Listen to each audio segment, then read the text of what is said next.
Voilà, notre invitée en studio, elle est née à Mons, mais elle est désormais installée à Forêt, en région bruxelloise, avec une carrière politique éclair qui l'a emmenée très haut. Ministre wallonne de l'Emploi, ministre fédérale de la fonction publique, ministre-présidente de la Fédération Wallonie-Bruxelles, ministre des Pensions également au gouvernement fédéral, mais elle a finalement décidé de quitter le terrain belge, c'était en 2014, pour aller siéger au Parlement européen. Nous accueillons Marie Arena.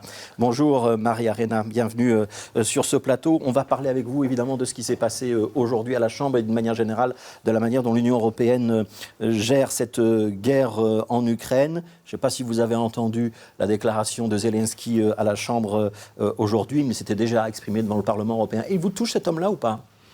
Je pense que la situation en Ukraine est particulièrement inquiétante et oui, la personnalité de M. Zelensky, qui est, je dirais, le représentant d'un pays élu, d'un pays aujourd'hui en guerre, doit nous toucher tous, parce que ça peut arriver à tout le monde, et voir cette pugnacité, cette volonté de faire face à un agresseur qui est M. Poutine, avec toute l'organisation que cela représente dans son pays. Eh bien, je pense que c'est vraiment important de pouvoir l'entendre. Ouais. Est-ce que la réponse européenne elle est à la hauteur de la demande ukrainienne ?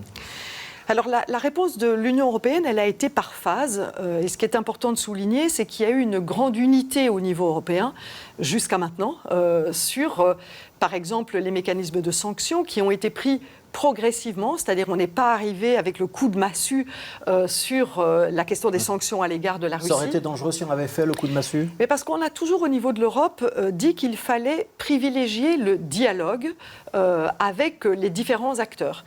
On a vu, M. Macron a essayé à plusieurs reprises d'entrer en dialogue avec M. Poutine, malheureusement sans grand succès.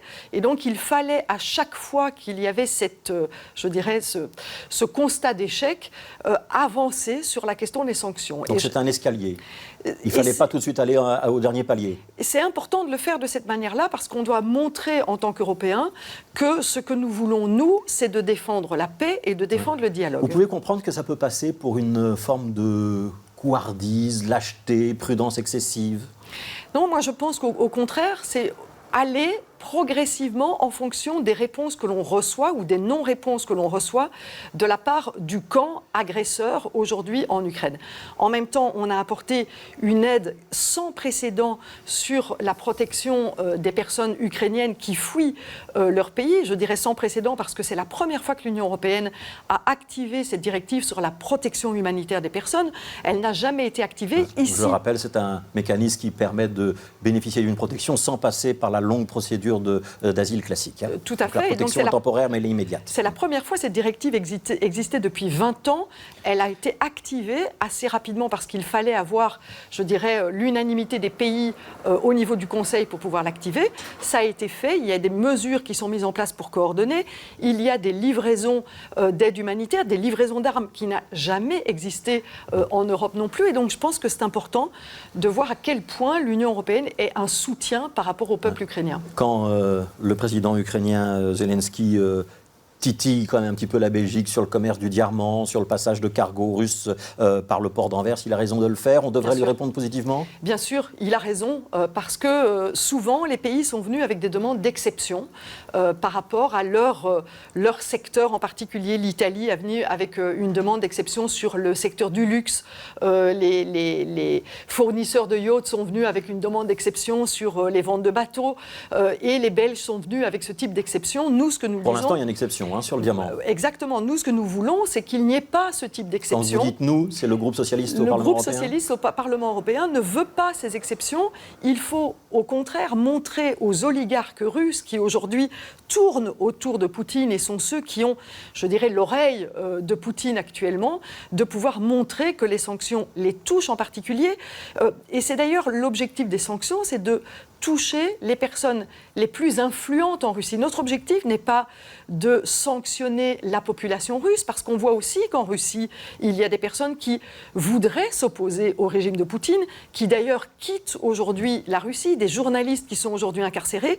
Et donc, notre objectif n'est pas de dire nous sommes contre les Russes, c'est contre un régime qui est un régime autoritaire agresseur. Alors, la Russie a quand même annoncé aujourd'hui un cessez-le-feu à Mariupol, ces derniers jours une baisse drastique de ses opérations militaires, notamment dans la région de Kiev. On doit faire confiance à ces déclarations des négociateurs ou des militaires russes, où on doit s'en méfier et se dire qu'on doit vérifier sur le terrain que ça se passe réellement comme ils l'annoncent. Il est important de vérifier, parce que entre les déclarations et on a entendu... Les services de renseignement occidentaux, britanniques, américains ont l'air de douter et pensent que c'est plutôt un simple déplacement de troupes. Alors ce qu'on peut avoir, c'est à la fois une stratégie de la part de la Russie qui est un déplacement de troupes, mais aussi le fait de retrouver une nouvelle tactique militaire et gagner du temps sur l'Ukraine. Et donc il faut bien entendu être vigilant. Vous croyez, vous, à un processus de paix maintenant ou pas encore ? Il faut toujours laisser une porte ouverte au processus de paix, parce que entre une guerre qui se prolonge et qui fait des milliers de victimes, des millions de déplacés et des millions de réfugiés, il faut toujours privilégier la paix. Ce qui ne veut pas dire qu'il ne faudra pas rendre responsables ceux qui ont réaliser la guerre. Et donc, c'est la raison pour laquelle on essaye de rassembler toutes les preuves aujourd'hui qui pourraient être utilisées pour crimes de guerre ou crimes d'agression par la Russie en Ukraine pour pouvoir les poursuivre dans les tribunaux ad hoc. Donc, crime de guerre, donc le tribunal international à La Haye, par exemple. On a évoqué l'idée que l'Ukraine pourrait avoir un statut de pays neutre. Mais que ce statut devrait être garanti par des pays qui s'en porteraient garant. Ça doit être des pays ou ça pourrait être l'Union européenne en tant que telle ? Alors cela est à discuter. La première chose, c'est qu'il faut que l'Ukraine elle-même adhère à un compromis tel que celui-là. Et je pense que ce sont les premiers concernés à dire ce qui leur convient le mieux. Et deux, c'est de voir quels sont effectivement les pays qui peuvent donner des garanties de respect d'un accord tel que celui-là. Je ne sais pas. Sans avoir de défense commune européenne, c'est difficile d'être garant ? Alors, c'est effectivement une difficulté parce qu'aujourd'hui, l'Union européenne n'a pas dans ses compétences la possibilité d'avoir cette défense européenne. Il y a un travail qui est en train d'être fait aujourd'hui pour voir comment l'Union européenne, tout en étant membre de l'OTAN, évidemment, puisse aussi définir quelles sont ses priorités d'intervention, le cas échéant, quand celles-ci divergent, par exemple, de priorités d'intervention des États-Unis. On pourrait avoir un pilier de défense européen à l'intérieur de l'OTAN, ça c'est envisageable ? Avec un commandement qui peut éventuellement se dissocier ? Évidemment, l'un n'exclut pas l'autre parce que les intérêts des Américains ne sont pas forcément dans une géographie qui est la géographie européenne, les intérêts des Européens. Et donc il est important que les Européens ne vivent pas toujours sous l'ombrelle qui est l'ombrelle des États-Unis. Alors je voudrais qu'on aborde pendant 2 minutes qui nous restent les conséquences de cette situation internationale sur le plan économique, humanitaire. Donc on a des réfugiés ukrainiens qui arrivent, on a une hausse des prix de l'énergie, une hausse de certains produits agricoles ou alimentaires. L'Union européenne va devoir à nouveau soutenir un petit peu l'économie des États membres et autoriser des dérapages budgétaires. Il n'y a pas moyen de faire autrement ? Alors, il y a plusieurs pistes aujourd'hui qui sont envisagées. La première est bien entendu l'urgence. Il faut aider au mieux les personnes qui subissent de plein fouet l'augmentation des prix, par exemple, des carburants, de l'énergie ou de l'alimentation. Et pour ça, il y a eu des fonds de solidarité qui sont créés, qui existent aujourd'hui au niveau européen. Et s'il est nécessaire de renforcer ces fonds de solidarité, eh bien, cela devra se faire par un emprunt commun tel qu'on l'a déjà fait pendant la crise Covid. Donc ça, c'est possible d'en faire un deuxième. Européen.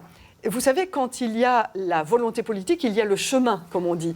C'est ce qu'on a fait pendant la crise Covid. Vous savez, après la crise financière de 2008, tout le monde disait que ce n'était pas possible d'avoir des emprunts communs.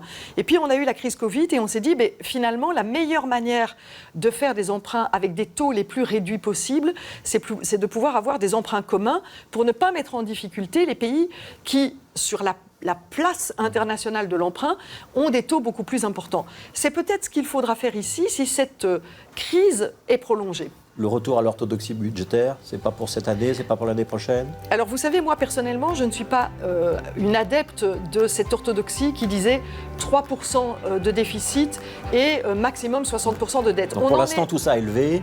Pour l'instant, tout ça est élevé. Et moi, je dis que tout simplement, ce qui s'est passé après la crise Covid, il faudra éviter de revenir à la situation du passé parce que cela plomberait les situations nationales, c'est-à-dire qu'il devrait revenir à des coupes qui seraient des coupes, par exemple, dans le système de la santé ou dans d'autres domaines.